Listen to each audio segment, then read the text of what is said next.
The Ministry of Tourism and Culture, with support from World Bank's Board of Executive, secured a grant of $68 million from the International Development Association to support climate resilience of the tourism sector in the Gambia.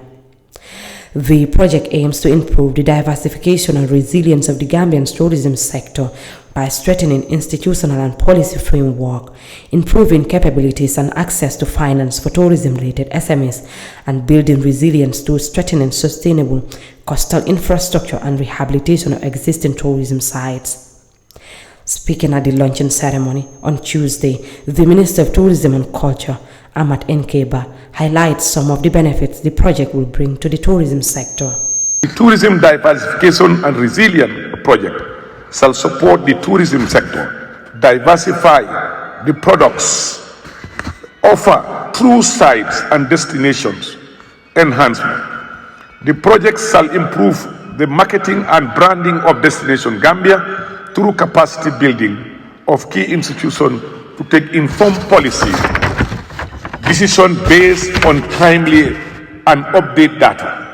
The project improves the capabilities of tourism-related micro, small and medium enterprises and provide funding to help them grow. Last but not the least, the project will build the resilience of the tourism sector in the Gambia by financing coastal infrastructure work in West Coast, tourism development area, and rehabilitating important tourism sites to ensure the sector is better positioned to recover from any future shocks.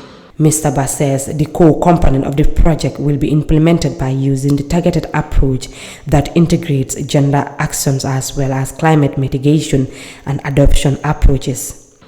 These core components will be implemented using a targeted approach that integrates gender actions as well as climate mitigation and adoption approaches.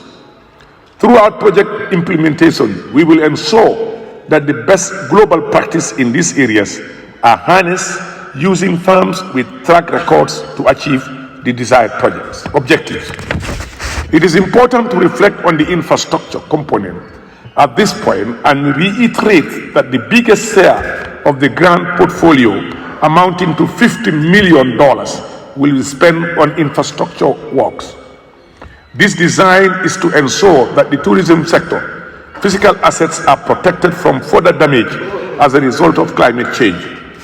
This type of deep support to the tourism sector will ensure that the product base of the industry is preserved for long-term growth of the sector as we focus on branding, marketing, and adopting initiative practices to build on gains achieved through the project. The World Bank country representative Fatou calls on the private sector to work with them in the implementation of the project. The tourism sector is a private sector agenda, and it's really for the government to provide the enabling environment for the private sector and this industry to thrive.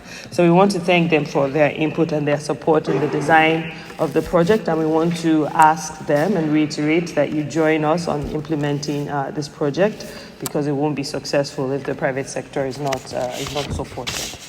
So the World Bank's partnership with the Gambia includes the commitment to assist the government to achieve inclusive and resilient private sector-driven job creation. So this is a point I like to make.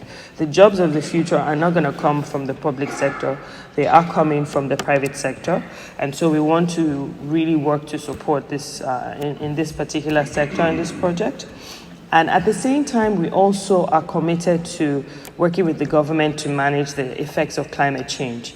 And these goals are also included in the government's development strategies, including the National Development Plan. And I know that even the new plan that is under development also highlights these areas. We've discussed the draft plan already. The Minister of Works and Infrastructure, Ibrahim Asila, said the target of the project is to reclaim Kunta Kinte Island.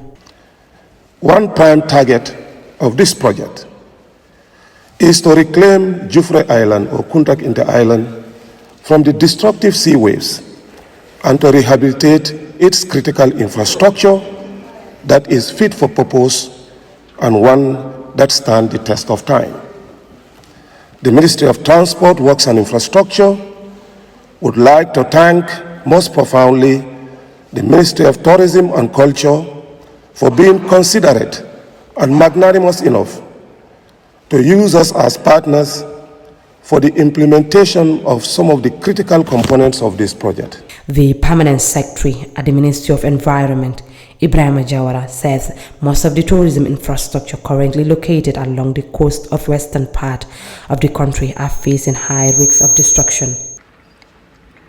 Most of the tourism infrastructure is currently located along the coast in the western part of the country, facing high risks of destruction in the event of envisaged sea level rise, causing huge material and financial losses, affecting lives and livelihoods. It is thus no surprise that the largest component of this project is component 2, infrastructure support for the diversification and resilience of the tourism sector. In other words, civil works that are necessary to mitigate and build resilience against the devastating impacts of climate change. The representative from the Ministry of Finance, Abdoulaye Jallow, said the project could not have come at a better time than now. The project could not come at a better time than this, as the sector builds back from the adverse effects of the COVID-19 pandemic.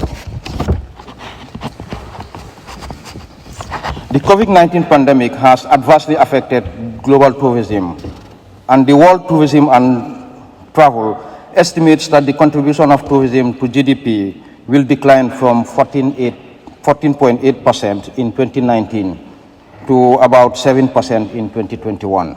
Minister of Gender, Children and Social Welfare, Fatou says the project is embedded with a gender-focused interventions with the aim of closing gender gaps. This project is embedded with the gender-focused interventions with the aim of closing gender gaps and increasing women-led SMEs access to matching grants.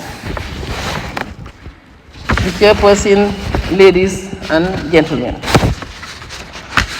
one of the preliminary objectives of the Sustainable Development Goals as embodied in SDG 5 is to achieve gender equality and empower women and girls. According to the officials, the 5-year project will take a targeted approach to integrate gender action across components and leverage significant global knowledge and experience in tourism recovery and SMEs upgrading initiative, particularly related to building back better in post-COVID-19 situations. Reporting for Kerr, Fatou, I am Ramotulai Jawo.